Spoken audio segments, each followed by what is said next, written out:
Hello? What's that? Emergency alert? Don't forget to wear your coat. It's going to be a bit cold this weekend. Thanks, Mum. What's the emergency? Oh, it's this.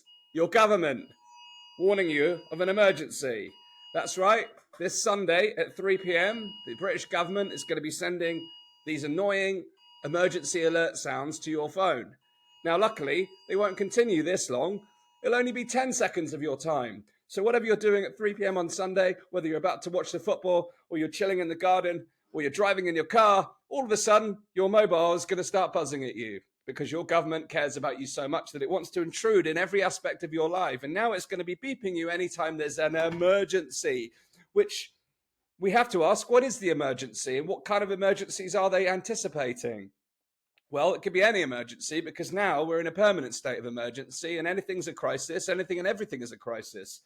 Now, this is an extension of the safetyism culture that we've witnessed over the last few decades, taking to a new level with mobile technology. It's a rapid escalation of the paternalistic nature of the state.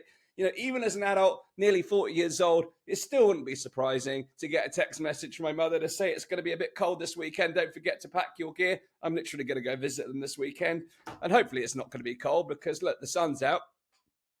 But I don't want my government sending me a message because it thinks the weather's going to be a bit nippy out or it's going to be too hot. Don't forget to stay hydrated or there's a storm coming, because we all know now that the weather warnings, even though it's a reasonable form of weather, we see these extreme weather forecasts. Back in the day when I was a child and we saw like the sun was coming out, we would celebrate in Britain. That lovely yellow circle would be like, yes, the sun's coming. Now it's like scorched earth, extreme weather warnings. So, to what degree are these alerts going to be used? Apparently, according to the government, it's going to be for flooding because even Apple, listening to me, says there's no severe weather in the forecast. Thanks, Siri. Intruding in my broadcast. Talk about the government. There's Apple intruding in the broadcast now. So it talks about the government using these for flooding. I mean, we're really prone to flooding here in the UK, but maybe, and I have just got censored on Facebook for this. There was an article saying that the entire south coast of Britain will disappear within the next 10 years because of the extreme rising sea levels. I made a comment on that and now I got banned for 90 days. But maybe they're actually starting to believe their own baloney and they actually think Britain is going to be subject to extreme flooding. Now, I'm not saying that we haven't seen flooding during the course of history in Britain. It does happen. But to a very small, I remember there was a very small Cornish town that got hit, and it was awful for that town.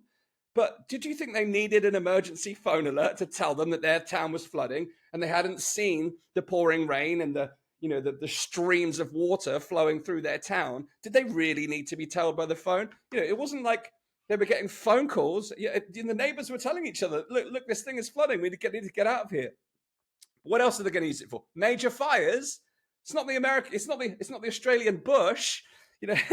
Again, we see fires. Of course, we see fires. But why do you need to test the entire alert system on the United Kingdom? And then extreme weather. Like I said, extreme weather. What's extreme weather these days? It's a hot day. It's a cold day. There's a wind blowing. We know more and more things are becoming more and more alarmist. Now, I do not remember giving permission to my government to contact me via the telephone.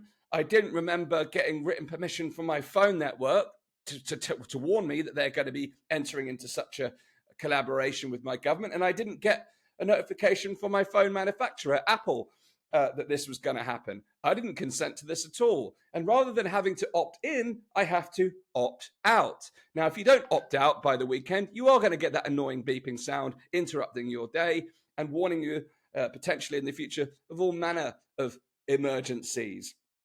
So the reality is most of the things that they supposedly want to warn us about are blindingly obvious. Look outside, it's raining. Look outside, it's sunny. Look outside, there's no flood. It's getting beyond ridiculous. And during the case of COVID, we saw this track and trace system surveilling almost our every move. This safetyism culture, locking us in our homes supposedly for our safety, causing ridiculous amount of harm.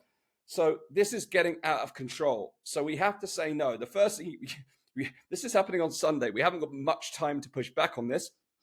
But what you can do in the first instance is turn the darn thing off. Here's how you do it. If you're on an iPhone, you want to go to settings, notifications, emergency warnings, and you can turn them off. If you're on an Android, just go to settings, safety and emergency. Android phones have an actual safety and emergency section on their settings. This is how crazy it's getting. This is how wild we've become, how wildly obsessed with safetyism we've become.